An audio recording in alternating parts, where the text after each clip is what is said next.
Olá, sejam bem-vindos e bem-vindas ao Acompanhadas. Eu sou a Nina Sag, acompanhante e host. A gente está começando mais um episódio e eu estou com um cenário lindíssimo aqui, um cenário novo. E para estrear esse cenário comigo, eu já vou chamar a nossa convidada. Hoje eu não tenho co-host, eu estou aqui sozinha com ela. E vai ser um bate-papo bem interessante, porque todas as oportunidades que eu ainda não tive de fazer umas perguntas mais íntimas, eu vou ter hoje, porque eu estou sozinha com ela. A nossa convidada, ela é acompanhante, ativista e autora do livro Puta Feminista. Recentemente, ela escreveu em uma das suas redes sociais: "Eu tenho me sentido uma mulher de poder, e isso não tem a ver com dinheiro, beleza ou besteiras materiais, que são poderes bem-vindos, não nego, mas vai para além disso, que todas vocês possam se sentir assim." Seja bem-vinda, Monique Prada. Obrigada, Nina. Que coisa boa estar aqui contigo. Super agradeço o convite e a honra de estar estreando o cenário novo, né? Que Chique, tá né? realmente Tá belíssimo. lindíssimo, tá lindíssimo. Gostou essa frase sua? É muito poderosa mesmo. Então a pergunta é: você está se sentindo poderosa hoje? Então, como não me sentir poderosa hoje aqui contigo no Acompanhadas, né? Tô me sentindo extremamente poderosa e tô nessa fase mesmo, né? É incrível, eu acho que isso tem a ver com amadurecimento, né? Não necessariamente com idade, mas teve um dia que eu me senti exatamente assim, depois de muitos tombos que a gente toma na vida. Não, olha, tô no momento. Uhum. Uhum. Que interessante isso.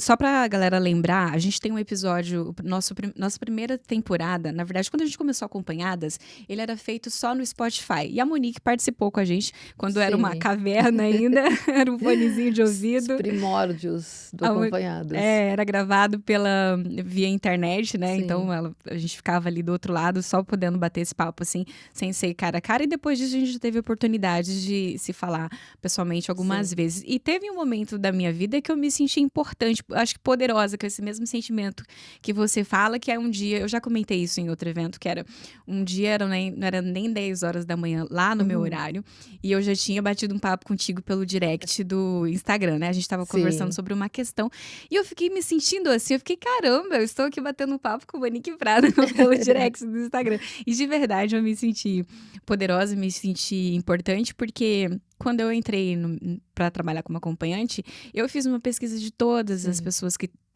estavam nessa área, que eram referências nessa área. E você já era uma referência. Então, a gente poder conversar com pessoas que você viu, conheceu a história antes, é muito legal. Sim, nossa, eu acho incrível saber disso, né? Sei que você me falou no dia, mas incrível saber que tem essa relevância toda, né? Com É, certeza e tem. poder passar esse poder, empoderar uma das outras é o que faz a nossa vida ter sentido, né? E conversar contigo também, para mim, é sempre muito isso, né? Essa transferência de poder, esse reforço de poder, né? De podermos estar construindo isso tudo juntas. Isso é muito legal, de construir juntas, porque em algum momento lá atrás, quando eu vi pessoas que começaram depois de mim também e que tiveram coragem de Uhum. também mostrar a cara, porque pra mim levou 3 anos pra eu tomar uma decisão, Sim. sabe? E aí eu fiquei pensando, eu não posso ver essas pessoas como concorrentes, eu tenho que pensar que quanto Sim. mais gente estiver aqui nesse meio, brigando pela causa, mostrando a cara, é mais um aliado. Você viu, assim, como é que foi pra você? É exatamente assim, né? Não faz sentido a gente pensar nossas colegas como concorrentes, né?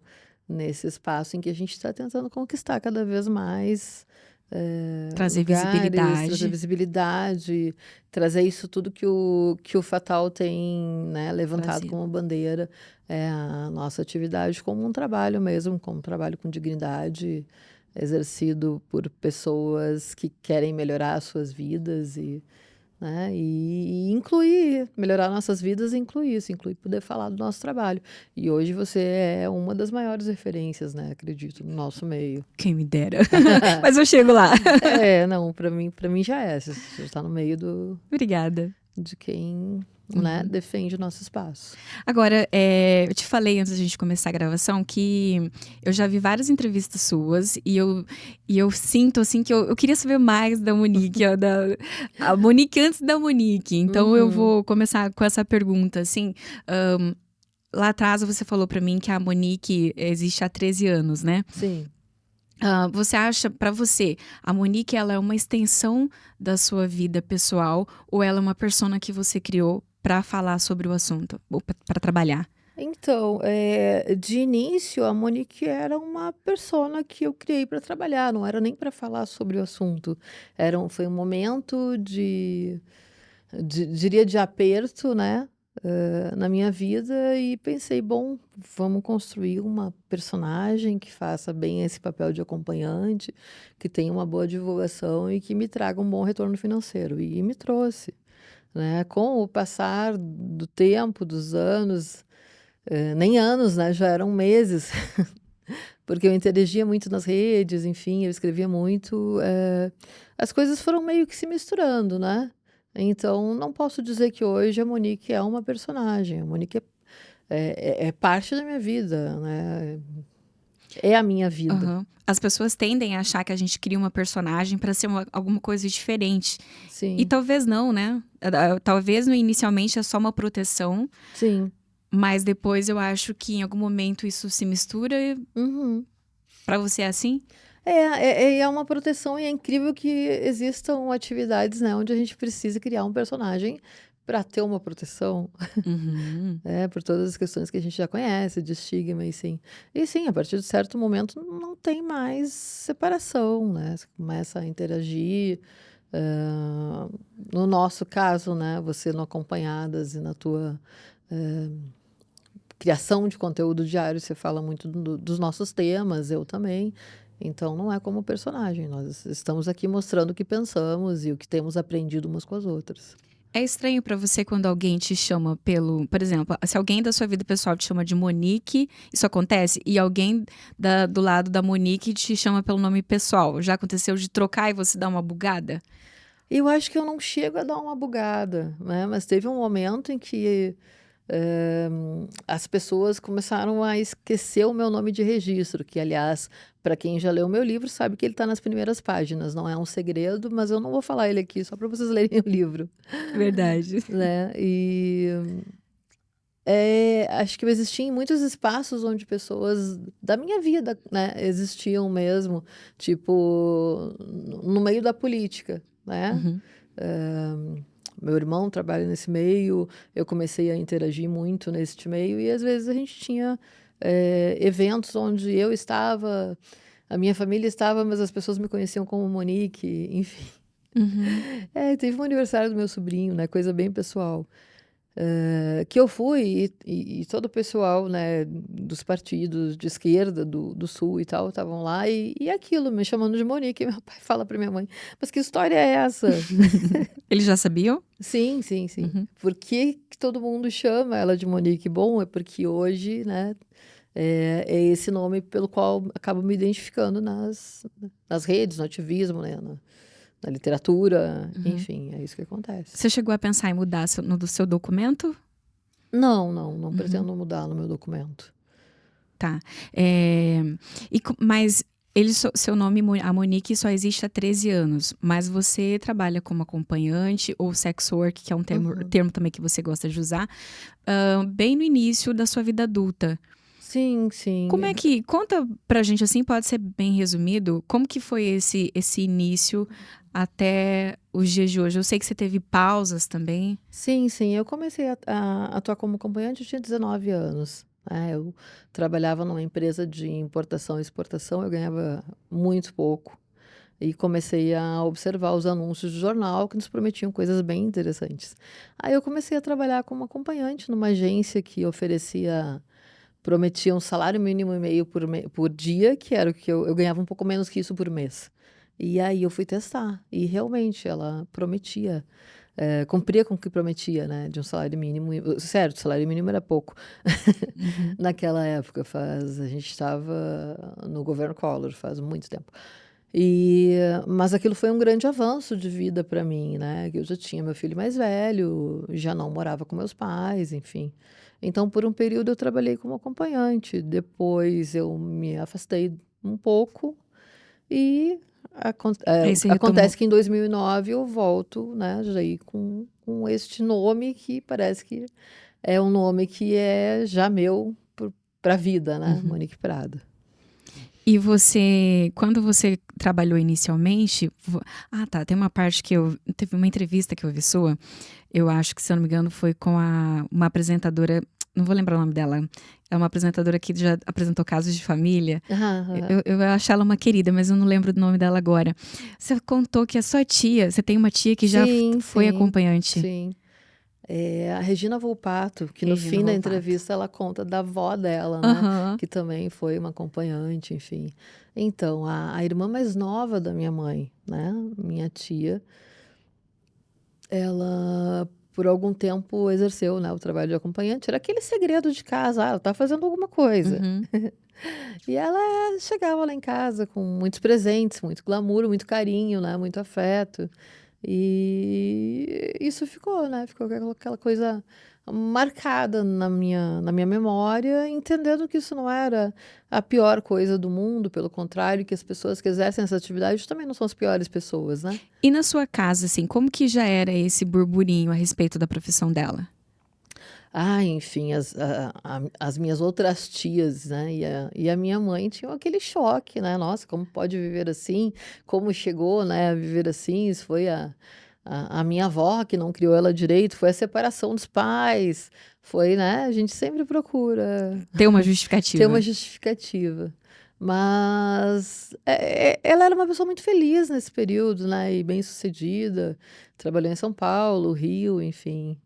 Em algum momento ela casou, né? E não que ela tenha ficado triste pelo casamento, eu não acho que o casamento necessariamente vai entristecer alguém, mas enfim, vejo Aham. que passou para uma outra vida mais, Uhum. né, mais humilde Uhum. financeiramente, mais reservada, enfim. Quando você decidiu trabalhar como acompanhante, você chegou a perguntar pra ela alguma coisa? Não, nunca perguntei para ela Nun nada. e contou depois pra ela? Ou ela Sim, ficou sim. Não, ela.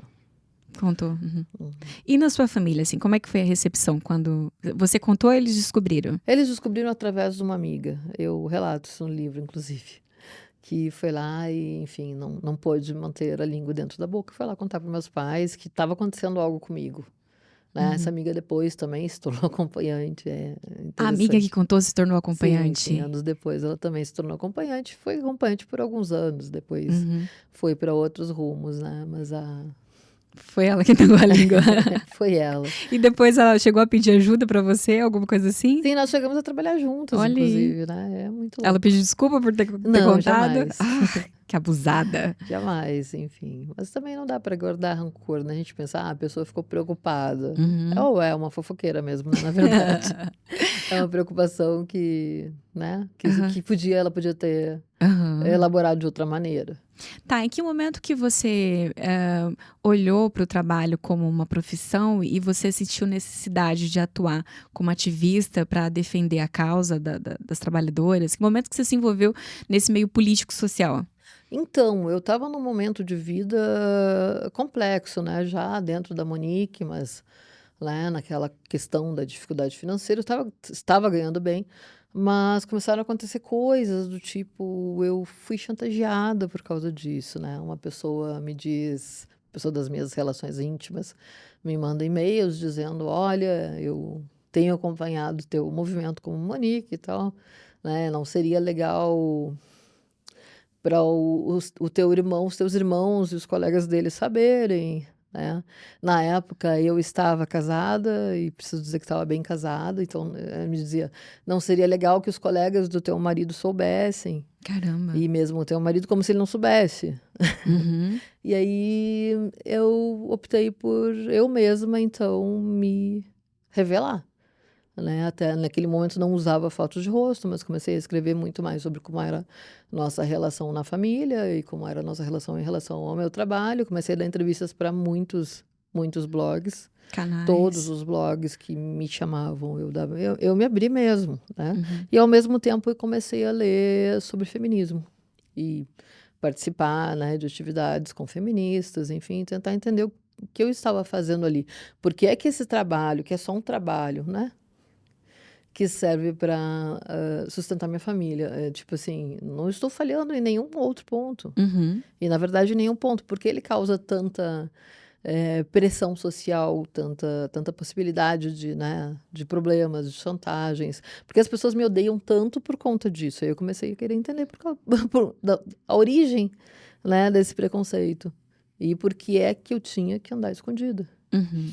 E assim a gente veio parar aqui.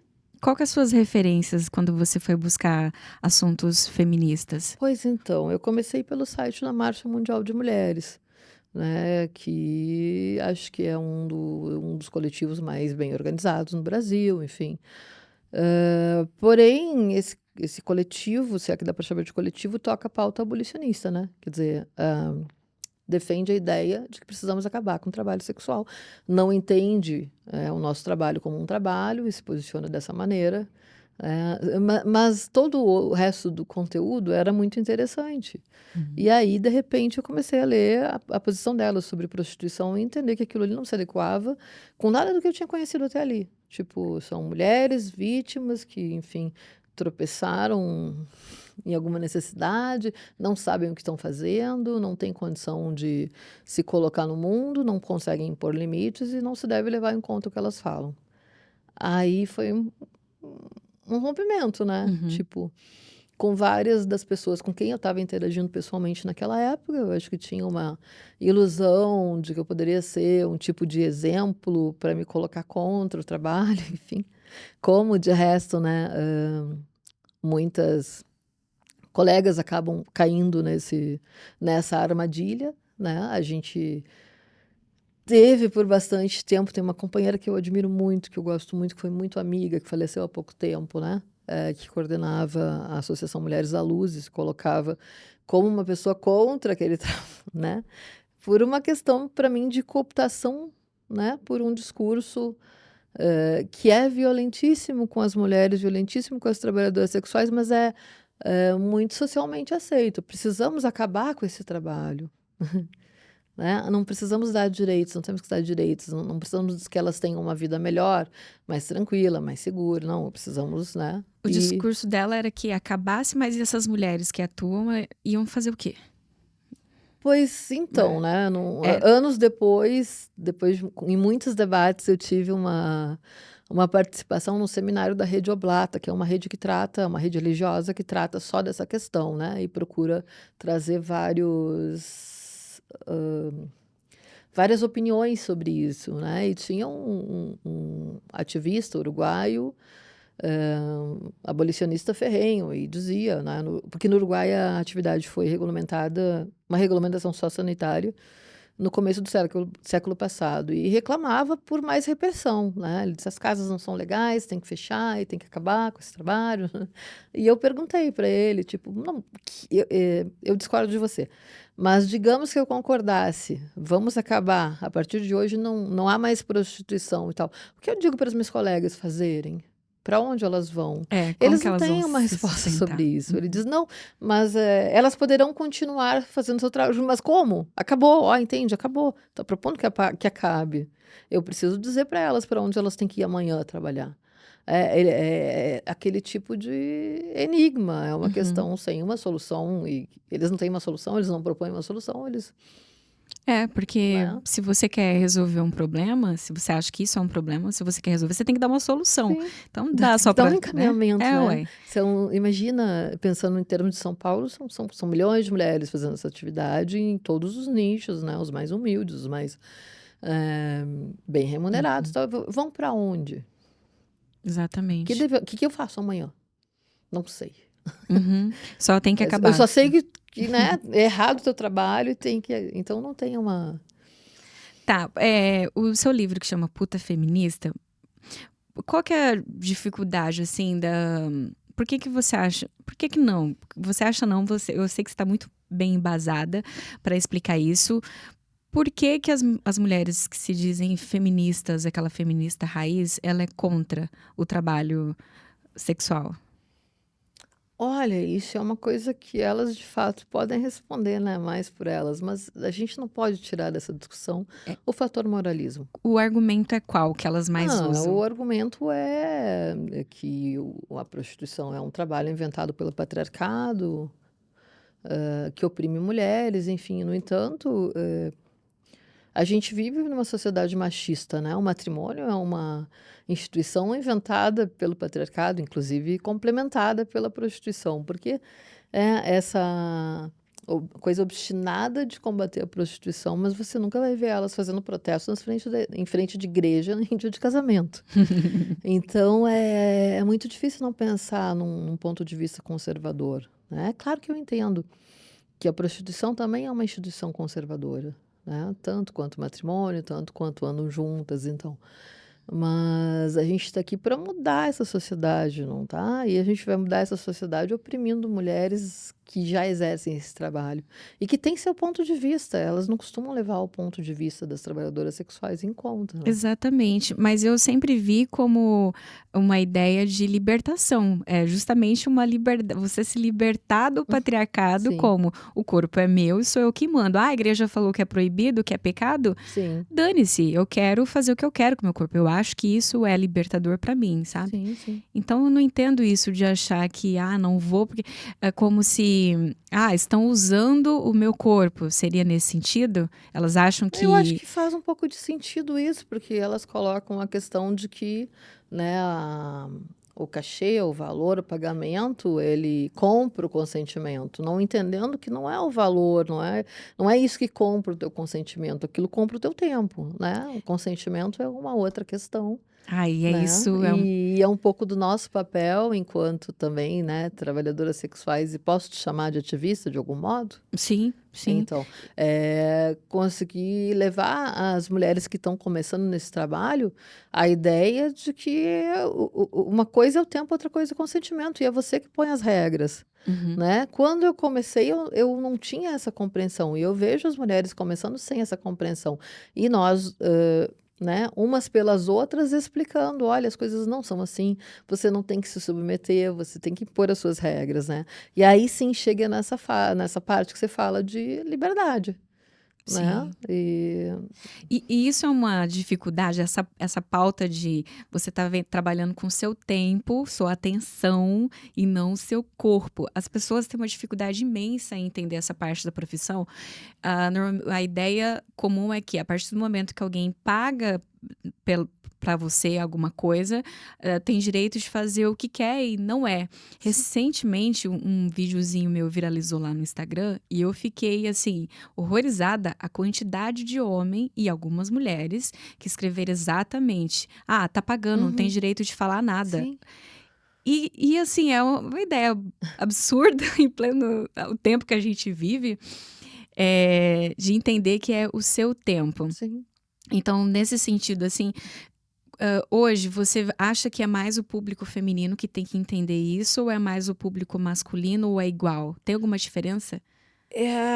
Eu penso que quem tem que entender muito bem isso somos nós acompanhantes, que vamos impor os nossos limites, né? Mas esse público, né, que digamos externo, que tem ainda esse ponto de vista, eles precisam pensar se é assim que eles pensam os outros trabalhos, né? Se eles contratam uma psicóloga e o tempo dela para, né, fazer o que bem entendem, ou se eles vão no McDonald's comprar um lanche e é o lanche que eles compram, enfim, é só no nosso trabalho que tem essa ideia de que não há limites, né? Uhum. Aliás, as leis trabalhistas estão aí para isso, para me dizer que a pessoa que trabalha no McDonald's, ela não vai trabalhar 24 horas, ela está dentro de uma rotina de trabalho, ela tem, né?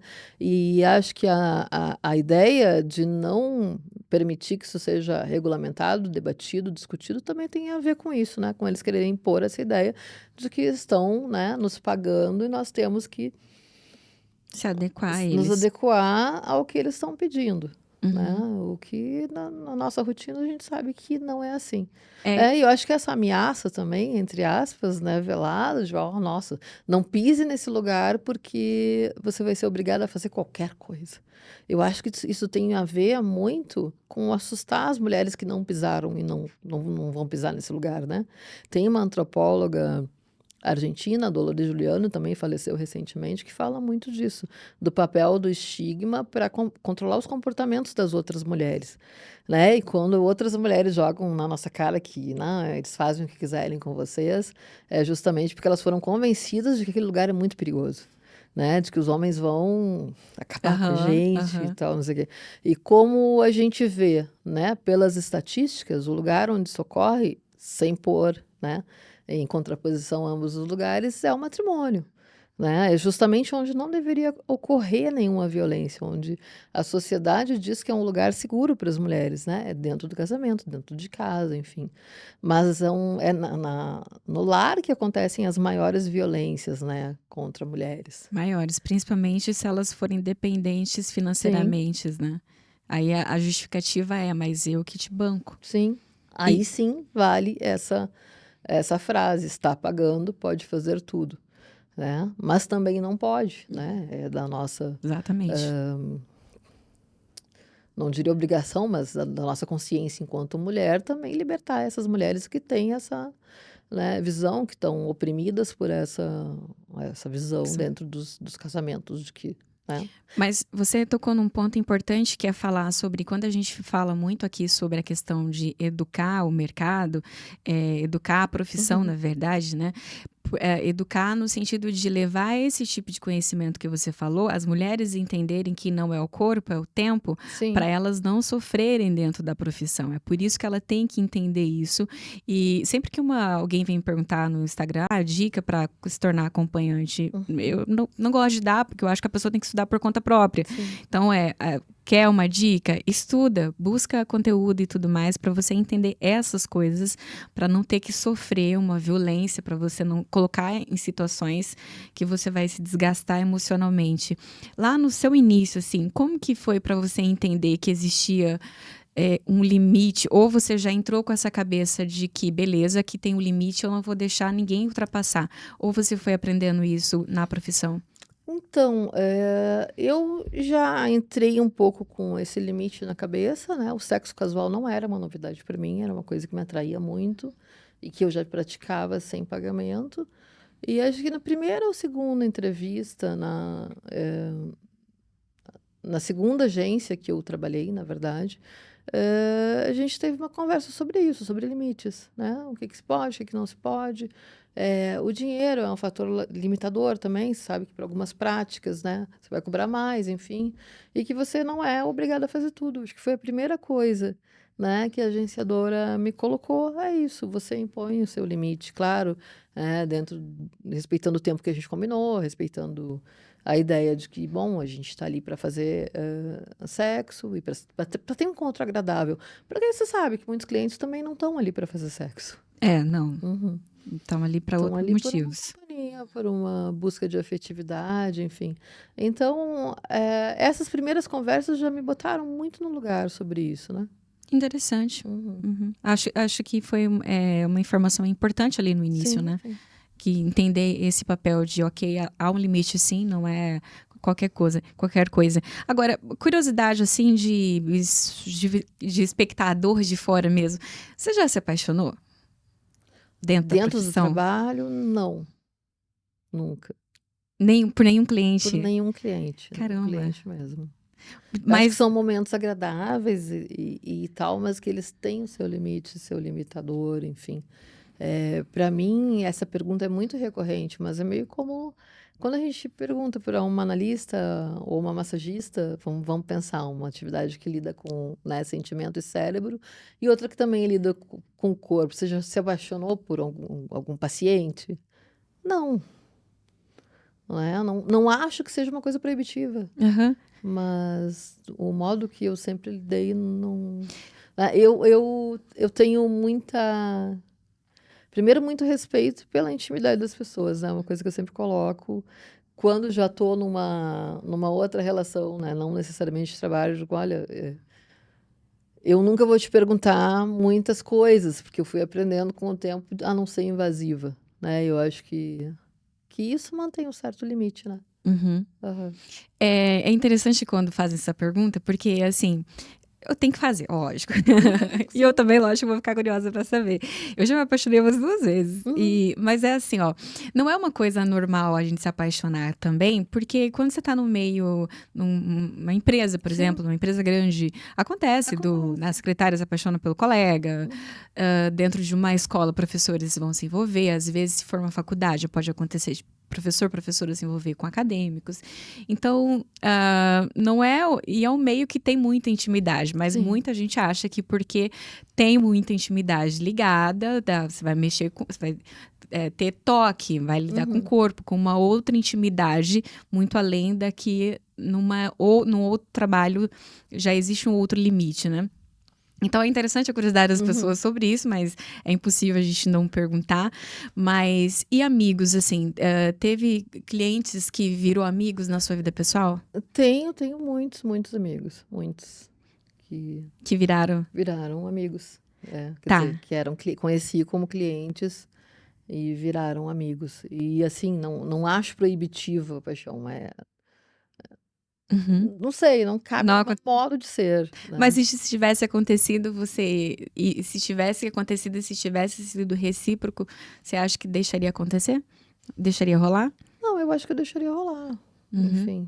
Porque tem umas que falam assim, não, eu já corto e já vou Não, sumir. eu acho que é como com amizade, você tá numa relação entre pessoas, né? Não tem nada que impeça. Agora, Mas não me aconteceu. tem assim, ó, eu acho que sempre quando o cliente vai para essa linha de amizade ali, começa a estreitar a amizade, eu já penso assim, eu vou perder o cliente porque vai virar amigo. Você vai me responder se você já perdoou algum cliente porque virou amigo, depois que eu falar do nosso patrocinador.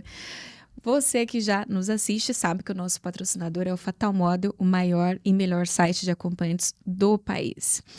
E lá no Fatal você pode ter acesso a conteúdos exclusivos, a fotos e vídeos, sendo um assinante premium. Tem outros benefícios também, como você poder fazer uma lista dos seus perfis preferidos. Você pode também fazer avaliações das profissionais que você gostou, você pode ler outras avaliações. Então, para você saber mais sobre esse serviço, vai ter informações aqui embaixo. Pode acessar, eu acho que a gente não vai ter QR Code, mas aqui embaixo vai ter mais informações. Então, acessa lá o site, descobre mais sobre essa assinatura, que é bem interessante.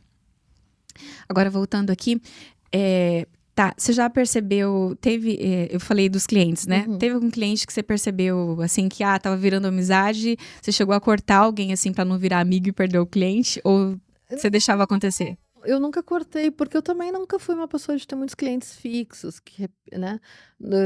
De início eu preferia não repetir. É Tinha mesmo? muito essa coisa de preferir as novidades e tal. Eu nunca. E quando te procuravam, você conseguia dar uma desculpa, assim, hoje eu tô indisponível. E às vezes estava mesmo, né? Porque eu tinha muitos anúncios, eram muitos clientes, enfim, então vamos passar para o próximo e tal. Então acho que eu nunca cheguei a perder um cliente pela amizade. Agora, a amizade também se demonstra muito em apoios, né? Em momentos cruciais da vida. Então, durante a pandemia, por exemplo, muitos desses amigos foram que me ajudaram A se manter. me manter naquele período, né? Então, mas não estão sendo clientes, estão me mandando um valor às vezes muito superior, inclusive ao que a gente estabelecia enquanto clientes, mas estavam ali presentes, querendo saber se eu estava bem, se estava, né, essas coisas iam funcionar, enfim. É interessante falar dessa questão desse vínculo que se cria, porque outra ideia das pessoas é achar que o cliente ele só vai lá, faz um atendimento e vai embora e depois de novo é só assim. Não, e tem sim esses que se preocupam, quero saber. Eu falo que eu sempre fui bem, depois que eu me tornei acompanhante, eu passei a ser bem mais tratada por clientes do que às vezes os peguete que a gente fica por ali, né, saindo aqui. E eles realmente têm muita preocupação com tá bem, assim, na pandemia também tive situações assim. Mas são pessoas, e eu não sei se você já sentiu isso, que esse preconceito ele não fica só ali na acompanhante, fica também no contratante, no cliente. Sim. Normalmente o cara que vai lá e contrata, ele não pode contar isso para os amigos, não conta isso para ninguém, porque ele também vai sofrer um preconceitozinho ali do você tá pagando porque você não consegue conquistar. Você já ouviu conversas assim? Então, para os amigos eu acho que ele conta. Porque tem uma socialização aí, né? Acho que a gente teve, de modo muito mais concreto, pôde perceber isso através de início do GP Guia. Hoje, Acho que a gente sabe, né, que eles existem, porque muitos clientes cadastrados que fazem relatos no Fatal, Aham, faz. e que tem essa socialização de querer contar como é que foi pro amigo e tal, não sei o quê.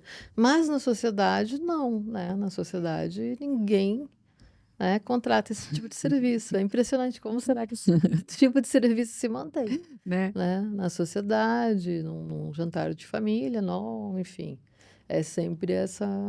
Uhum. E você é mãe também. Como que você trabalhou essa questão em casa, da sua profissão?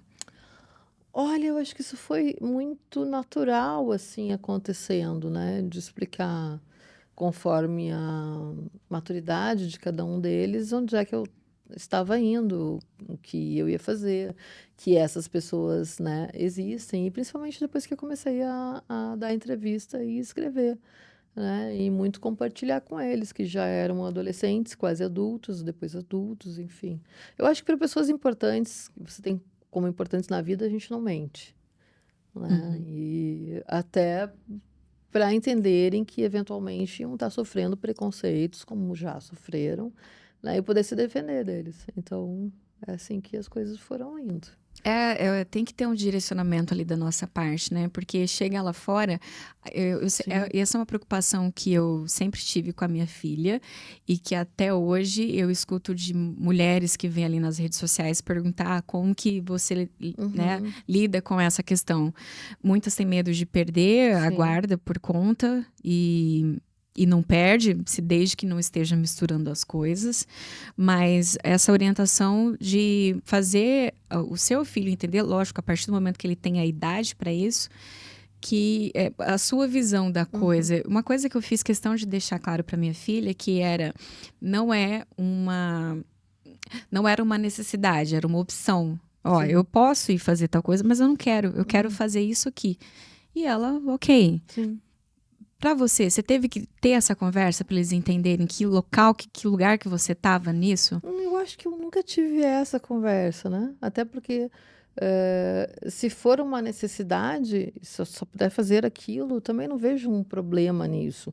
Eu também não acredito que alguém só possa fazer aquilo, né? Mas no fim das contas, se você tem uma opção onde vai receber muito menos e uma opção melhor remunerada, você vai escolher aquela. Então, acho que eu nunca entrei na questão de necessidade, Uhum. de vocação, enfim. Não, Eu entendo, mas te falo da necessidade por eu ouvir muitas vezes de discurso de filhos que têm sim. mães que falam: Uhum. ah, minha mãe foi porque ela precisava. Tem que sempre se justificar por quê. Sim. E até hoje as mulheres que chegam ali às vezes para contar, elas já Uhum. contam com uma Sim. justificativa. Ah, mas eu sou porque eu preciso pagar a faculdade, Uhum. sou porque eu preciso pagar, ajudar na família que tem alguém doente. E Sim. na verdade, o ideal era a gente não ter que se justificar. Sim, sim. Né? Então, às vezes, se o filho vem com uma informação lá da rua, você tem que chegar para ele e falar: ó, mas não é assim, é desse jeito.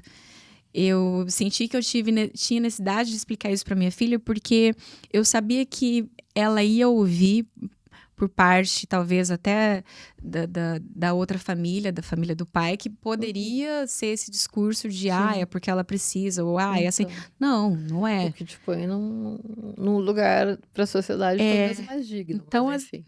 Talvez o momento em que eu precisei ou senti que devia falar sobre isso foi muito recente, né? A gente teve em Porto Alegre uma peça de teatro, até a Paula Assunção participou e tal. Eu dei um pouco de consultoria ali, mas eu não quis, né, interferir.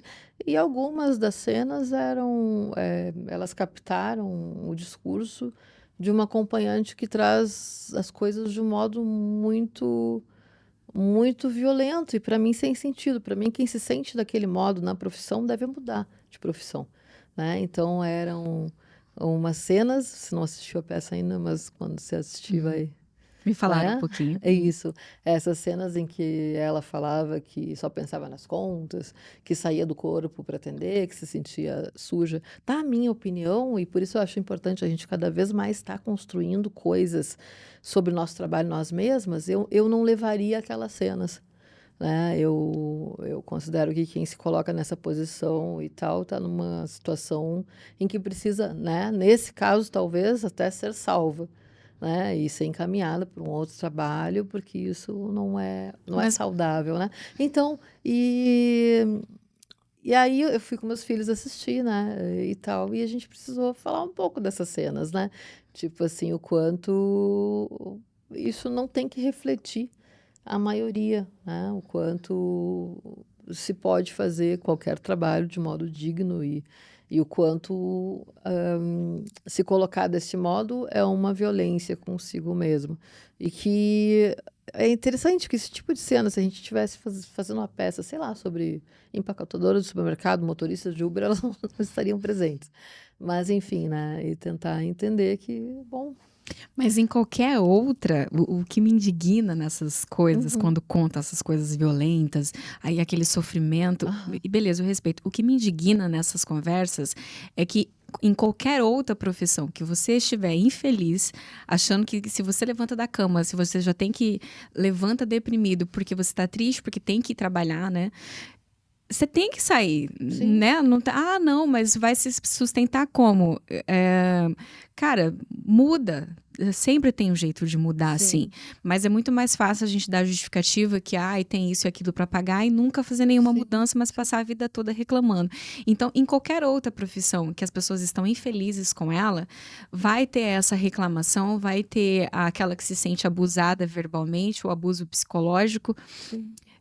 E então, quando a sociedade discute essas questões trabalhistas, em que em qualquer outro trabalho é normal, quando a gente leva para o nosso trabalho, Uhum. mas aí é porque é uma prostituta, mas por que Sim. que não sai dessa profissão? Aí o E trem que é mais. horrível é essa vida. Tem uma narrativa de sofrimento sobre nossas vidas que é muito valorizada.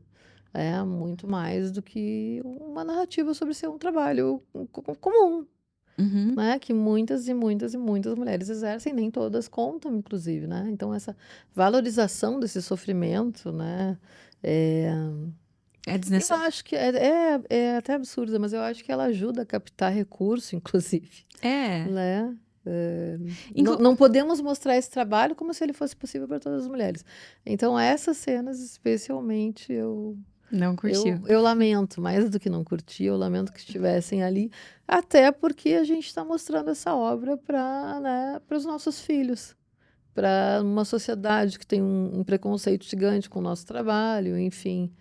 Né, eu acho que não deveriam estar assim. Acredito que há pessoas que se sentem assim, mas eu acredito muito mais que há pessoas que levam para as mídias sociais esse tipo de relato como, sei lá, uma maneira de vender biografias, forjadas sobre o quão, né, enfim. Uhum. Eh, eu não acredito muito nesses relatos, Uhum.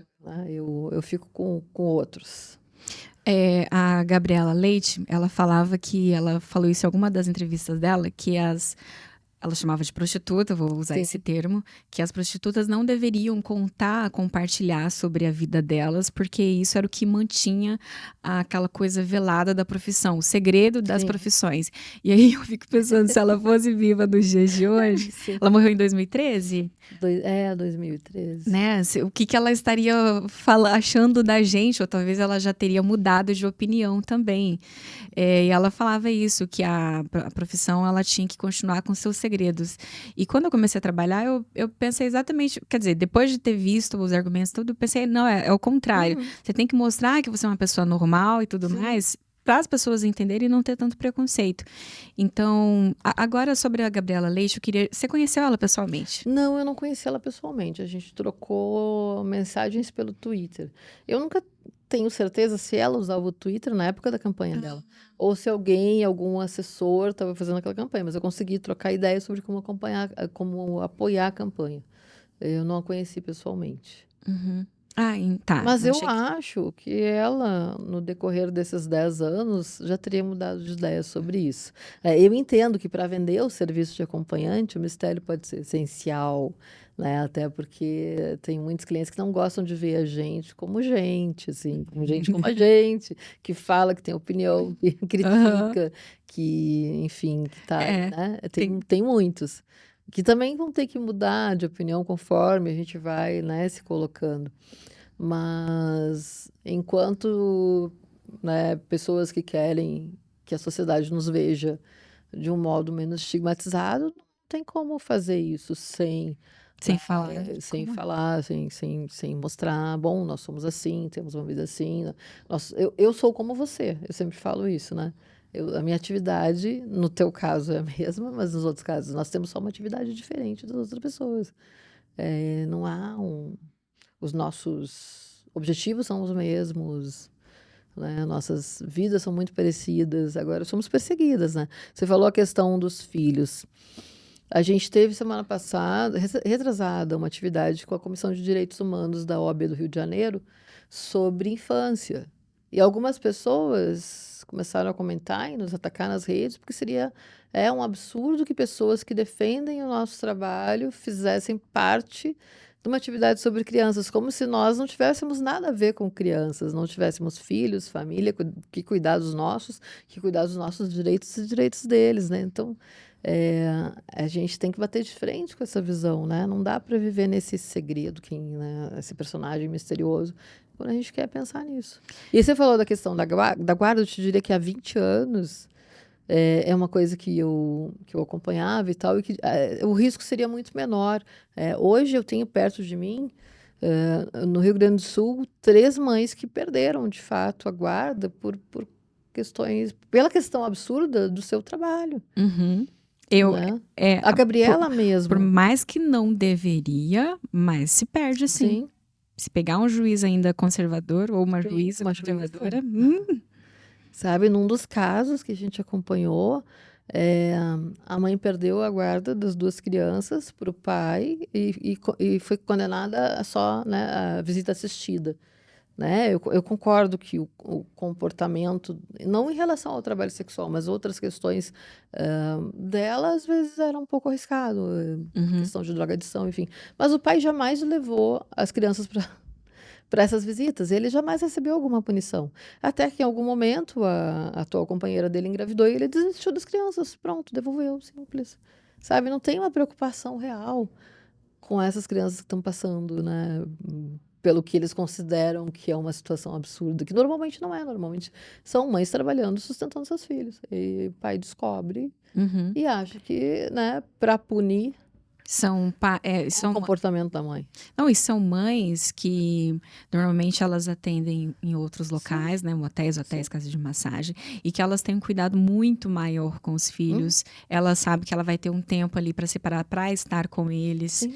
Então tem tantas histórias assim, eu já ouvi tantas coisas de mães prostitutas, mães acompanhantes, que elas às vezes elas estão exercendo mais mesmo o papel dela de mãe presente do que outras mães que estão aí na correria também, tanto Sim, quanto, sim. mas que não dão bola para isso, sabe? Então. De entender o valor que tem você ter um tempo com seu filho. Sim, sim. Muitas mulheres optam pela atividade pelo Pelo- flexibilidade de horário. Exatamente. Ah. Esse, inclusive, também foi um dos meus motivos. Eu não queria perder essa coisa do quero levar minha filha na escola, Sim. quero buscar, quero ir numa reunião durante. Então, isso para mim era mais valioso do Sim. que ter uma carteira assinada, Sim. sabe? Um pouco mais de liberdade financeira, não vamos negar isso. Claro. É um dos Conforto trabalhos financeiro mais bem pagos, pagos. né? Né? Para as mulheres hoje. É. A gente esconde muito isso. Porque parece que é aquela coisa a nossa questão também com dinheiro, que é também uma problemática do brasileiro. Você não pode falar que você quer ter sim um conforto financeiro, que você quer. E se você aliar isso então ao trabalho sexual, então aí sim você está, né, crucificada, né? Mas enfim, precisa ter esse conforto. E eu penso quantos filhos podem viver melhor assim, tendo essa mãe que é presente e ter esse conforto, né? Quero isso, preciso disso, um plano de saúde, precisa, e tá lá. Você sabe que momento que caiu a minha ficha sobre isso, assim, que para mim foi muito importante? A hora que eu me dei conta, de 3 anos eu trabalhei por máscara, enfim. E teve um momento que eu pensei, cara, eu vou ser levada a julgamento e o juiz vai estipular um valor para eu. Se eu perder a guarda, ele vai estipular um valor para eu pagar de pensão. E aí, eu vou ter que trabalhar mais ainda para dar conta de pagar tudo. E E o que eu tô fazendo pra ganhar mais dinheiro? Se eu mostrar a cara, eu vou ganhar mais. Daí eu decidi. Eu Sim. falei assim, cara, daqui a pouco a conta vai chegar e se eu não der meus pulos mostrando ou escondendo a cara, eu vou ter que pagar essa conta. Então eu meio que taquei um foda-se, sabe? E falei, agora a partir daqui eu vou mostrar a cara mesmo e não importa. Então, mas é uma reflexão que quando me perguntam isso, mostra ou não mostra a cara, não é do dia pra noite que se decide às Sim. vezes, né? Precisa de um tempo pra maturar. No seu caso, você começou no início, assim, quando você começou, foi pelas agências? Jornal, alguma coisa assim? Sim, as Anúncio? agências usavam Tal- anúncio de jornal. Talvez era mais fácil a questão de Sim. não precisava ter que mostrar a cara, né? E em algum momento você sentiu essa pressão de. Você contou que quando você começou a dar entrevista, mas em algum momento você se sentiu pressionada a mostrar? Que eu Que comecei você a dar falou do. entrevistas, nas entrevistas meu rosto também não aparecia. Eu comecei a mostrar o rosto muito depois de estar dando entrevistas, quando eu comecei a participar de atividades das redes de defesa de direitos mesmo, enfim, E você falou que alguém eu esqueci a palavra agora, que alguém te tentou te chantagear. chantagear, Sim. né?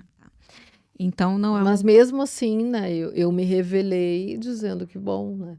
E se precisar mostrar o rosto, eu vou. Mas demorou muito para precisar. Porto Alegre ainda é uma cidade onde no site tu não precisa mostrar o rosto, diferente de São Paulo. Por quê? Então, Os caras não têm curiosidade de saber quem que é? eles têm, mas Porto Alegre é uma cidade tão pequena e complicada nesse sentido que eu entendo quem não mostra.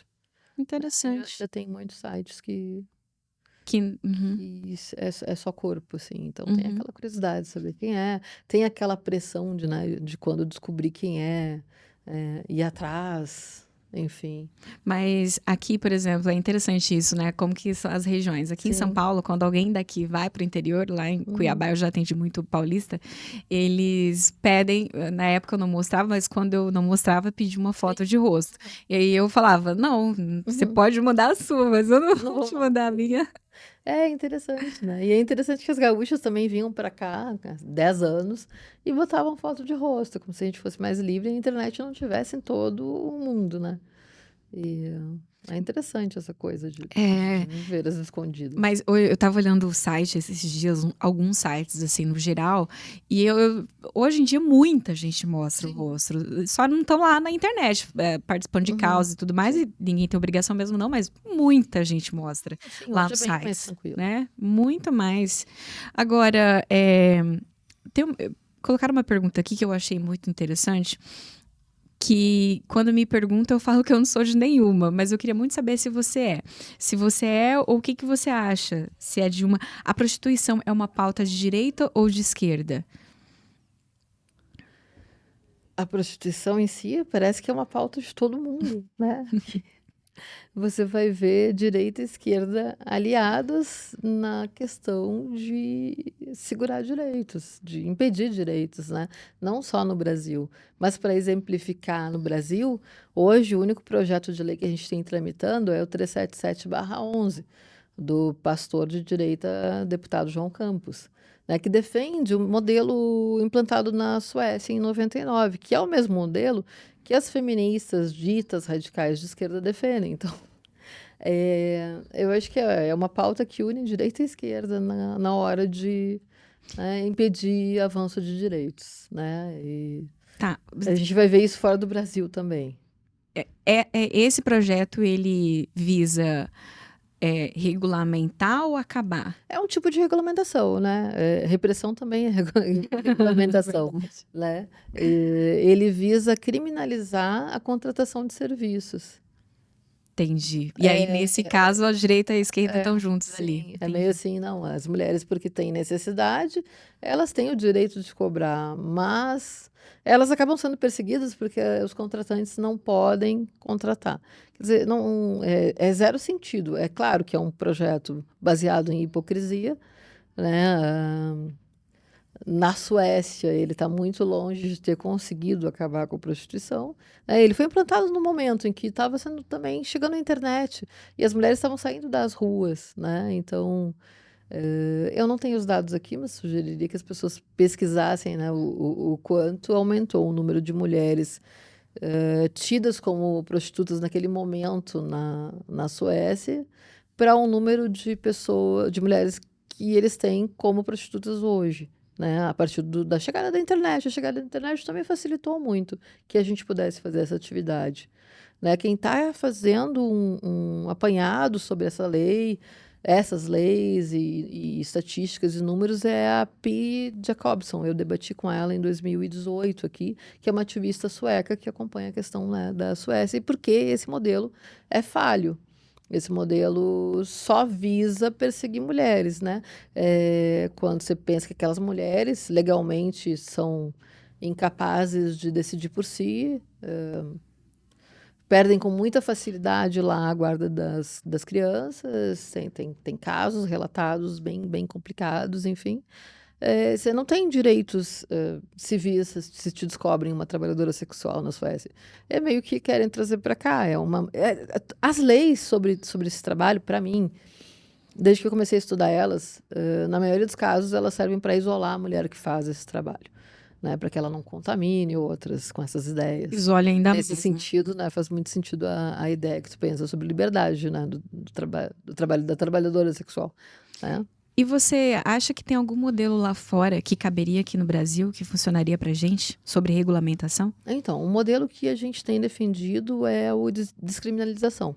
Né? Agora, atualmente, apenas 2 países no mundo adotaram esse modelo, que é a Nova Zelândia adotou em 2002, né, descriminalização total do cliente, da trabalhadora e tal, e isso trata essa atividade como uma atividade normal, comum, regida pelos mesmos direitos que as outras atividades são e deveres, né, e desde 2002 tem funcionado lá. Esse é o país mais seguro para se trabalhar enquanto, né, profissional do sexo. Mas quando fala... O segundo país onde isso foi, né, descriminalizado foi a Bélgica, o ano passado. 20 anos de debate entre um país e outro. Né? E é isso que a gente procura defender. Né? Porque as casas funcionam, os sites funcionam, todas as coisas funcionam. É um trabalho que existe e que precisa, né, ser visto como um trabalho. E as pessoas que o exercem precisam, né, ter seus direitos respeitados, conseguir cobrar um protocolo mínimo de segurança, que é o que a Amara Moira sempre fala disso, né? Da segurança, inclusive, em relação aos cuidados de saúde.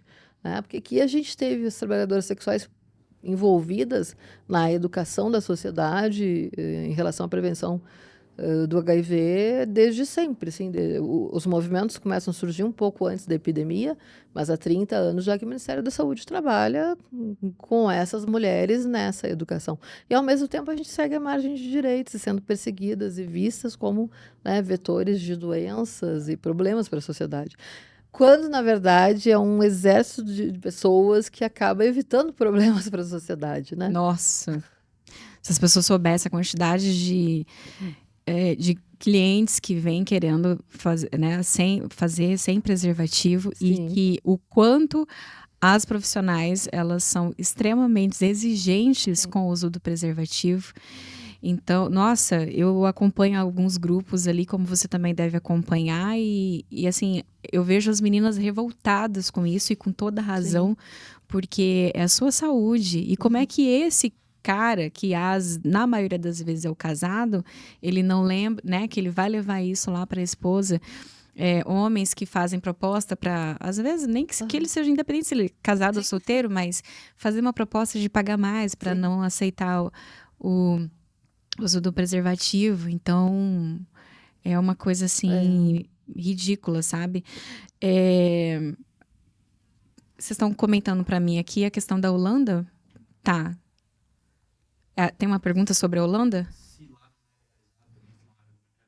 Ah, tá. Que você... Tá, nesses 2 países que você citou, como é a questão da regulamentação? A Bélgica e a Nova Zelândia, Que né, o trabalho totalmente descriminalizado. Né? Inclusive, pessoas que queiram exercer o trabalho naquele país podem conseguir uma autorização. Né? Isso é diferente das leis da Holanda, por exemplo. Como na Então, Holanda? a Mara Moira também, ela escreveu bastante sobre a questão das leis da Holanda, que ela pesquisou um pouco mais a fundo do que eu, né? Mas a questão da Holanda, a Holanda regulamenta, né, o trabalho sexual, dá muitos direitos às pessoas que intermediam, né? É um pouco o caso da Alemanha, né? Por isso que se fala que são países problemáticos para trabalho. E menos direitos para as trabalhadoras, né? E a questão de trabalhar como imigrante na Holanda é inviável. Só volta um pouquinho para eu entender melhor. Teria mais direito para quem? Para as pessoas que têm casas, né? As janelas. Tá. As janelas, elas não costumam pertencer às trabalhadoras, Uhum. né? Tem... Que aqui no Brasil seria traduzido pelos cafetões Pode ser. ou Aham. agenciadores. Agenciadores, donos de casa, Uhum. enfim. Então, na Holanda, recentemente começaram também a fechar janelas, né? Houve uma pressão social. E é interessante, porque a Holanda depende daquele espaço para turismo, né? O mundo todo conhece aquilo, estamos lá, né? Eu li um artigo Aham. sobre. Gente, eu sou péssima de localização Sim. geográfica, então quando fala Holanda, pra mim, eu tenho que lembrar de alguma coisa. Na Holanda, que tem aquelas janelinhas. casas de vidro também, Aham. né? Que fica ali no meio e Isso. tudo mais. E eu li um artigo As sobre vitrines. as vitrines, boa.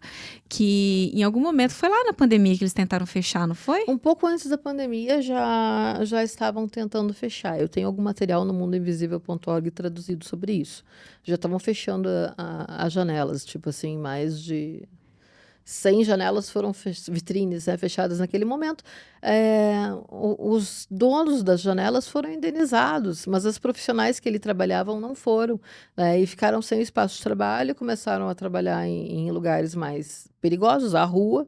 Como você não pode fazer, né, em qualquer lugar lá, a gente tem uma questão da segregação, né, tem uma zona. O movimento brasileiro de trabalhadoras sexuais, ele é contra a ideia dessa segregação, de que hajam zonas onde a gente pode trabalhar. E hoje em dia, inclusive com sites, isso é completamente inviável, né? Mas lá tem a coisa da segregação. Então, você não pode trabalhar onde são as janelas sem estar dentro de uma vitrine. E elas começaram a fazer o trabalho de modo mais disperso e mais inseguro e mais perigoso, e é sempre a ideia, né? E não tiveram nenhuma indenização por terem ficado sem seu espaço de trabalho. E qual era a justificativa para acabar com a janela, com as vitrines?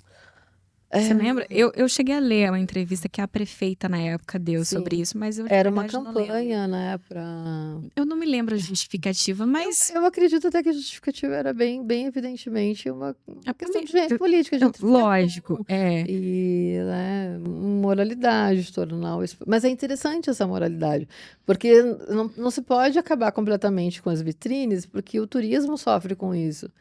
Então, tem que ter um número de vitrines, né? Então, mas não é, então, um modelo ideal, né? Um modelo que ainda vai exigir que você tenha uma empresa para quem dá satisfação e que meio que trava bastante o trabalho de mulheres que não são holandesas. É meio assim, as mulheres do norte europeu, do leste europeu, têm uma autorização especial de trabalho para fazer essa atividade lá. Mas as latinas, por exemplo, não conseguem ter. Entendi. É um pouco complexo, tá? Eu não estudei a fundo, mas eu sei que não é a lei ideal. Aqui no Brasil, quando a gente fala de essa questão da descriminalização, eu acho complexo de entender, porque aqui no Brasil nunca foi crime ou nunca foi ilegal, Sim. na verdade, né? Então, teria que ter uma regulamentação que amparasse as trabalhadoras independentes, as autônomas, mas também aquelas que optassem trabalhar dentro de casas, né? Que eu acho justo, que eu acho a comparação é igual essa de que eu posso ser uma autônoma em qualquer profissão, ou eu posso ser uma CLT em qualquer profissão. Então, essas que preferem ser CLT, elas também têm que ter esses direitos garantidos sem entrar em algumas obrigatoriedades. Então, algumas já me questionaram assim, então se fosse regulamentado e eu trabalhasse dentro de uma casa, eu seria obrigada a atender qualquer cliente? Teria que ter essas abas ali para se pensar. Eu vou deixar você me responder isso já depois de eu falar do nosso patrocinador. Se você ainda não conhece o Fatal Model, você vai acessar o site que está aqui em algum momento, aqui embaixo do vídeo, e você vai conhecer sobre as funcionalidades do Fatal, nossos recursos de segurança. Lá no Fatal, todo mundo que faz um cadastro para ser uma anunciante precisa apresentar a documentação, precisa fazer a autenticação pessoal, autenticação facial e também fazer uma mídia de comparação, que é um vídeo 360 graus, para comprovar que essa pessoa é aquela pessoa mesmo que está apresentando os documentos. Então, os documentos são 3 funcionalidades de segurança que isso garante que aquela pessoa que está ali realmente a pessoa que quis colocar um perfil ali no nosso site. Então, é uma segurança tanto para entre as anunciantes, porque isso torna, de uma certa forma, mais honesto, sem uma concorrência desleal, né, o que a gente fala, e também para quem está contratando ter a certeza de que aquela pessoa é ela mesma. Se você quiser conhecer um pouquinho mais sobre isso, lá no nosso blog a gente fala mais a respeito sobre isso. Todas as redes sociais do Fatal vai estar disponível também aqui embaixo do vídeo. Acessa lá, nós estamos no Instagram, no TikTok e o Twitter também. Então, quer saber mais? Vai ter informações aqui embaixo, tá bem? Voltando aqui, o que você me fala sobre essas questões de... Como que é a sua visão sobre isso de... criando uma regulamentação, é importante fazer essa separação? Quem tem direito o que aqui? Então, você fala, nunca foi crime no Brasil. Não, trabalhar de modo solitário, independente, em risco, numa esquina, nunca foi crime. Não moralmente, né? Nunca foi criminalizado, sempre foi legal. O problema é a criminalização de todo o entorno, né? Das casas, das agências, como se pensa aqui, clínicas de massagem especial, né? E até a ameaça de criminalização do cliente, né? Isso torna esse trabalho bastante mais perigoso, né? Na verdade, se eu alugar um apartamento com uma amiga para atender, eu já estou num... Já está nesse pacote de criminalização? Não, né? É como se uma estivesse agenciando a outra. Então, isso é criminoso, é ilegal, enfim, isso cai nisso. A questão de CLT, na minha opinião, não se aplica.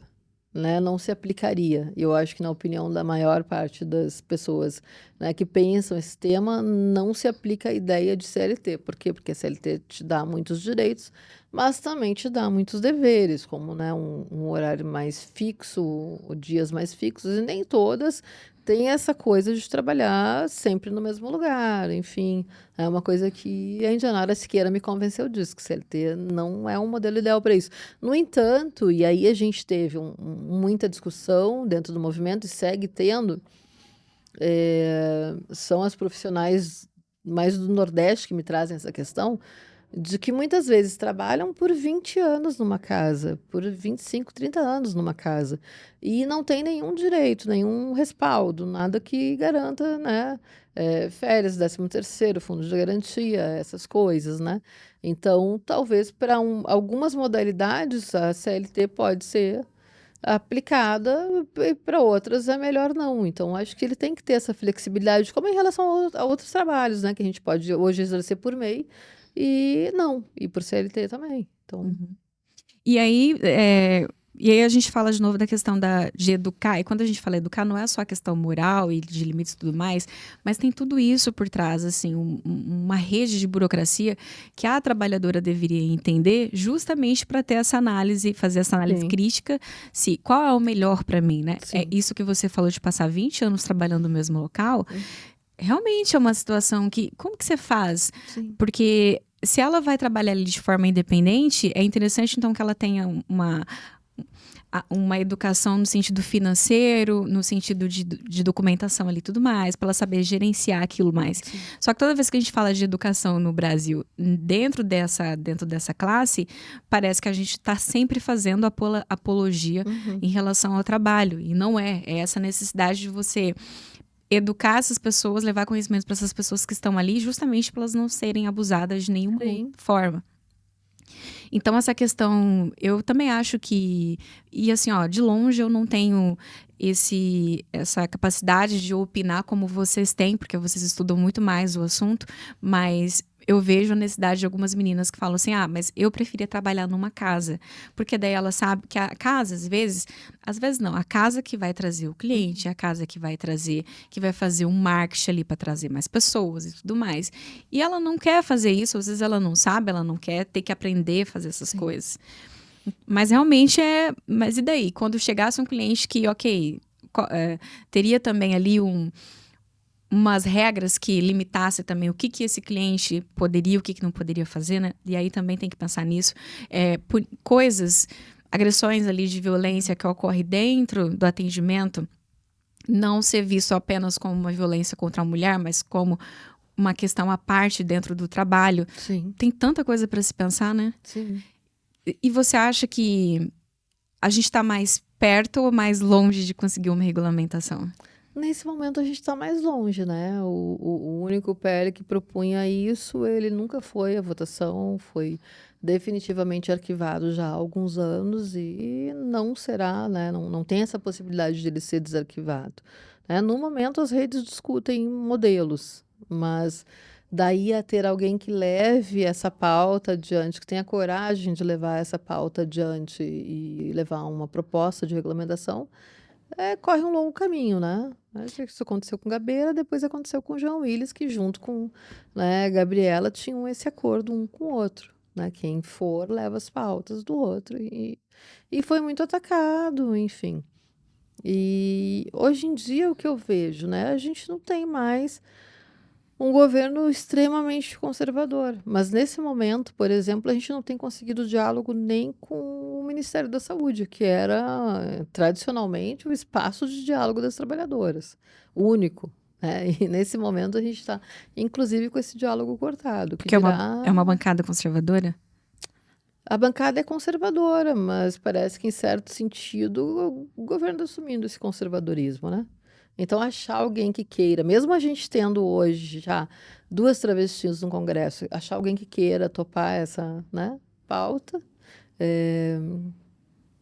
Uhum, é não difícil. tão simples, né? Uhum. Talvez seja o momento de preparar trabalhadoras sexuais para estarem concorrendo a esses espaços e ocupando esses espaços, né, de modo a lutar por esses direitos e levar essas pautas adiante. Você nunca pensou em se candidatar? É muito trabalhoso, é muito caro, é muito tudo isso. Mas alguém com certeza Não, já te perguntaram isso, né? 2 vezes para me candidatar. Aham. Aham. A vereadora, claro, você começa por aí, mas eu Não quis. não tive a condição financeira, não tive a condição até emocional, porque você tem que largar o trabalho, né? Eu já trabalhei como assessora de vereadora, né, quando eu não estava. Por alguns períodos eu paro de exercer, né? E procuro outras, vamos ver como a gente se encaixa aqui. E eu acho muito, muito complexo, muito trabalhoso. Mas alguém vai, alguém mais jovem, Torço pra isso. com mais pique, vai ter todo o meu apoio. Eu também acho que eu não teria emocional pra isso, viu? De jeito nenhum. Agora, você, em algum outros encontros que nós tivemos, a gente conversou sobre um assunto da visão sobre a Bruna Surfistinha, sobre a profissão, né? Sim. Só para as pessoas que estão assistindo entender, eu vou explicar o contexto, que a Bruna Surfistinha, que provavelmente todo mundo que está assistindo aqui também conhece. Ela, em algum momento ali do início da carreira dela, quando ela estava começando a ficar famosa, ela foi entrevistada por um grupo, por feministas, por um grupo de alguns movimentos sociais que eram contra o trabalho também, e que fizeram ali uma lavagem cerebral, posso chamar assim, eu acho, para mudar a cabeça dela em relação à profissão ser regulamentada, ser considerado como uma profissão. E ela, no fim das contas, ela falou, ai, beleza, eu concordo com vocês. Não sei se foi pra, tipo, para de me encher o saco, mas eu vou concordar. E depois disso, eu te vi numa conversa, assim, levando o livro pra ela, né? Pra ela ver se mudaria de ideia. Você conseguiu trocar essa ideia com ela depois disso? Então, isso, na verdade, essa mudança de posicionamento para entrar em acordo com as feministas ditas radicais, ela é bastante recente, né? Isso foi no documentário do Quebrando Tabu, foi lançado em 2018, inclusive, ou 2017. Né? Eu lembro que a equipe foi num encontro nosso no Maranhão filmar, inclusive, né? Que é uma coisa que eu acho bem complexa, que não tem conhecimento, né? Nem interesse em ter conhecimento do assunto. Né, tá se envolvendo em coisas e tal, para depois acabar nisso. Quando o documentário foi pro ar, a gente foi surpreendida por esse trecho em que tinha aquela coisa, mude minha ideia. e as, né, feministas ditas radicais conversavam com a Bruna e eu acho que tem uma pressão muito grande, né? A ideia que se passou para ela é: você não conhece esse meio, tem mulheres muito pobres que precisam fazer essa atividade, então não pode ser regulamentada. Tu vê, Nina, que isso é um argumento absurdo, porque são as mulheres realmente pobres que exercem esse trabalho em situação de mais precariedade que nós, que precisam dessas leis que protejam seus direitos, Porque né? elas não vão deixar de trabalhar. Elas não vão deixar de trabalhar, né? Inclusive, não vão deixar de trabalhar porque quem está em volta tentando dizer que defende essas mulheres também não tem um plano para tirá-las dali. Como tu falou no início, não há, né? Eu acredito que a Bruna tenha debatido com mulheres ligadas a essa ONG, a Mulheres à Luz, que Cleone coordenava.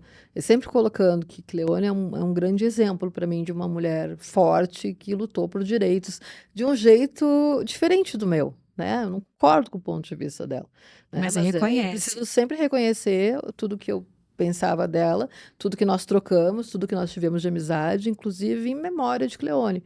Mas essas outras mulheres que sequer, né, exerceram essa atividade estão ali há 30 anos. E as mulheres que exercem continuam ali. Então, elas realmente estão precisando, merecendo e tal, direitos como todas as trabalhadoras, né? E cuidados em relação à, né, atividade que exercem, inclusive nesse sentido do quão violento é você chegar para uma mulher de origem humilde que precisa, né? A gente está falando que nem sempre é uma coisa de necessidade, mas vamos assumir que elas precisam daquele trabalho. Convencê-las numa sociedade que é baseada em trabalho, na ideia de trabalho digno, que aquilo não é um trabalho, né? É de uma violência muito grande. E foi isso que fizeram com Bruna. E ela concordou naquele momento e tal. E quando a gente foi convidada para esse evento, eu te disse: a gente vai mudar a ideia da Bruna. E foi ótimo, né? Todos os debates que tivemos, o livro, enfim, até que recentemente ela publica na coluna dela, né? Você leu, né? Li. Foi uma coisa que me emocionou muito, assim, ela admitindo que tá de volta a proximidade dela, né, da gente faz muita mudança, né? Tá de volta ao que ela pensava inicialmente, né? Tipo, pô, eu tinha razão, né? É melhor a gente ter direitos, claro, Né? né? Até porque naquele vídeo que fizeram a entrevista com ela, tem mulheres ali que não faz a mínima ideia de como é, né, o trabalho sexual, o trabalho de uma acompanhante, e tava ali opinando. Ai, eu assisto aquilo com indignação hoje em dia. Mas eu achei muito legal mesmo ela ter essa coisa de mudar de ideia, porque o que ela é hoje, né, a personagem, tudo, o fato dela ser muito grande se deve a isso. Sim. Foi o trabalho que ela desenvolveu. Então, como que você não vê isso como um trabalho? Sim, Fica meio incoerente. impossível. E não somos diferentes, né? Não é porque ela trabalhou em casas, enfim, não trabalhou em lugares como Parque da Luz, nem eu, que somos diferentes, que não estamos em atividades diferentes. Para mim, quem conseguiu ascender um pouco mais tem o dever de estar, né, procurando direitos para quem não conseguiu e ensinando, né? Porque muitas vezes as mulheres estão naquele trabalho, exercendo daquele modo que eu considero cansativo, porque não tem o domínio da internet, não tem o conhecimento da internet e tal. Quer dizer, a gente podia muito bem estar pensando isso, mas não, a gente precisa levar em conta a opinião de mulheres que não sabem como é o trabalho sexual, que nunca vão precisar exercer o trabalho sexual, por mais que digam: ai, toda mulher está em risco. Não, não está. Se tu é uma mulher de classe média, bem posicionada na vida, não tem isso, não é um risco para ti, né? E Mais ou pode, menos. não, pode ser um desejo, pode ser É. assim: vou optar por esse trabalho. Mas elas não estão em verdadeiro risco, né? E Risco. não precisam, né?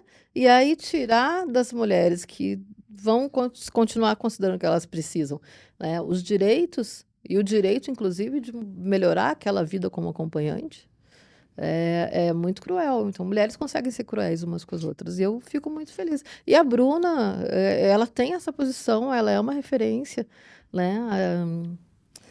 Novamente a Mara Moira, essa semana a gente conversou muito sobre a Bruna, a gente esteve com ela na terça passada, e ela está montando uma coleção de... A Mara gosta de montar coleções de livros, né? De livros da Bruna, tem livro publicado na Alemanha, publicado nos Estados Unidos, enfim, então ela é uma referência. E ter a opinião dela favorável ao nosso ponto é uma grande coisa. Como foi lá, né, para aquelas feministas, uma grande coisa. Elas usaram trechos por muitos anos, né? Exatamente. Falando que conseguiram Cada mudar a vez que a ideia. gente dizia, olha, É. a gente defende a regulamentação. Como quando a primeira vez que a Bruna foi entrevistada aqui, surgiu em vários, né, perfis tipo, recuse a clicar a Bruna, dizendo que concorda com elas, né? E agora a gente conseguiu Reverter. reverter. Vamos falar um pouquinho sobre a questão de idade que pega muito. Eu sinto muito isso há alguns anos. Eu já entrei na profissão com 33 anos, já comecei tarde e eu sempre escutei de algumas colegas também nessa faixa de idade sobre, mas e, né, quando é que você vai parar? Porque como é que você Sim. começou para a questão da idade? E assim, eu tinha uma ideia que eu ficaria uns 5 anos. Já passaram 5 anos e eu ainda penso em ficar mais um pouco. E aí eu vejo que cada vez mais essa questão da idade, e eu não falo só em relação à profissão de acompanhante, mas na vida, a questão da idade para mim é uma coisa que eu tive que trabalhar na minha cabeça. Então, porque eu tinha esse pensamento que em algumas coisas, dependendo da minha idade, não me cabe mais. E depois a gente começa, eu mudei muito esse pensamento de que não, se eu me achar que eu me caibo ali, que eu caibo ali, eu vou sim continuar. Como que é para você isso? Tem muito esse questionamento da questão de ser uma acompanhante já com... Hoje você tem o quê? Uns 45? Não sei se você costuma falar a idade. Não, eu completei 50 em julho. Ai, 50? Tá. Que pra mim é um grande marco na Nossa vida. senhora. Bem, Não, essa frase eu 50 vou anos, chamar. tá poderosíssima com 50 anos, então. Então, como que é pra você essa questão de explicar para as pessoas que a idade não tem nada a ver? Ou pra você já teve, de repente? Eu voltei à atividade, eu já tinha 36 anos, né? Eu não aparentava, de fato, 36 anos. Tinha feito uma série de cirurgias plásticas, enfim, estava assim, tipo, eu tinha algo entre os 20 e os 36. E é interessante, né? Porque a idade é cada vez mais uma observação, uma coisa do que você está olhando, né? A nossa expectativa de vida, né, do brasileiro mudou muito, enfim. Então, você não pode dizer que uma mulher de 50 anos já não pode fazer certas coisas, né? Sempre me vinha esse questionamento, né? Antes de eu decidir realmente, né, depois de 50, bom, vou me assumir como alguém que voltou a ser acompanhante, né? Porque eu estava atendendo apenas pessoas conhecidas, numa contradição ao modo que eu preferia agir no começo, né? De, bom, é uma vez só e deu, vamos para a próxima. Então, eu estava saindo muito mais com pessoas que eu já conhecia, sem anúncio e tal. E aí eu decidi. Eu estava com uns 50 anos e 2 semanas, eu decidi voltar a atender, decidi ficar loira, decidi fazer fotos e tal. Às vezes bate aquela coisa de, nossa, que ridículo isso para minha idade, né? Fazer, mas não é só como acompanhante, é fazer todas aquelas histórias, aquelas bobices e tal. Mas ao mesmo tempo, você vai perceber quando pensa também em criação de conteúdo, que muitas das criadoras de conteúdo mais bem remuneradas, né, em especial nos Estados Unidos, no OnlyFans, tem mais de 50 e algumas mais de 60. Então, né, o corpo existe, o corpo pulsa, o corpo, né, o desejo está presente e não há por que você não se colocar, né, se é o teu desejo, como uma acompanhante depois de 50 anos. Essa frase sua que eu achei lá no Trend, eu achei maravilhosa porque eu acho que reflete muito isso, assim, o seu momento de... Eu sou acompanhante com 50 anos e, nossa, isso é tão empoderador porque você não é uma sociedade que define a sua idade, define o que Sim. você pode ou não fazer com 50 anos. É você isso. Então, quando você fala ali que, estou me sentindo poderosa, eu acho que isso realmente é muito libertador do... E daí, questão de idade, que é uma das coisas que a gente mais escuta. Mas você vai se aposentar com quantos anos? O que é que eu vi uma amiga, a Bruna Santiago, que é incrível, ela é só criadora de conteúdo, doutora em não me lembro o quê, e professora universitária, e também ela cria conteúdo. E ela foi cobrada, né, com isso. Ai, o que vai ser de você quando... Como é que... Eu não lembro a frase que a pessoa botou, mas quando a beleza te acompanhar, te parar de te acompanhar e tu for mais velha. Como se isso fosse, de fato, uma possibilidade hoje em dia, né? Tipo assim, como se os corpos não pudessem ser diversos, como se beleza fosse uma questão, né, de padrão, e principalmente nesse meio, quer dizer... A ideia que também é propagada né, por Isso que querem colocar na sua cabeça, né? Que, tal mulheres idade não tem que pode? ser jovens, né? A pornografia cria o desejo por mulheres mais jovens e não sei o que e tal. É, bom, a pornografia está cheia de mulheres mais velhas. Muito. E Que a criação de conteúdo é que me faz perceber muito esse espaço. Né, que às vezes não é disponível em outras atividades, né? A gente, você sabe, eu tenho uma comunidade, né, de Facebook muito grande hoje, que atuou muito durante a pandemia, que é a Boleto Mais Um, onde a gente lida muito diretamente com mulheres de 49, 50, 48, 57 anos que não estão conseguindo se recolocar no mercado de trabalho, tendo uma formação superior, tendo experiência, enfim, quer dizer, às vezes esse espaço onde eu estou atuando me acolhe muito melhor do que um espaço convencional. eu já ouvi isso algumas vezes, Sim. dentro, por exemplo, inclusive dentro das mulheres trans, né, que vão Sim. para alguns lugares justamente para ter Uhum. esse pensamento. Aqui me acolhe melhor. Sim. Interessante isso. A gente falou de.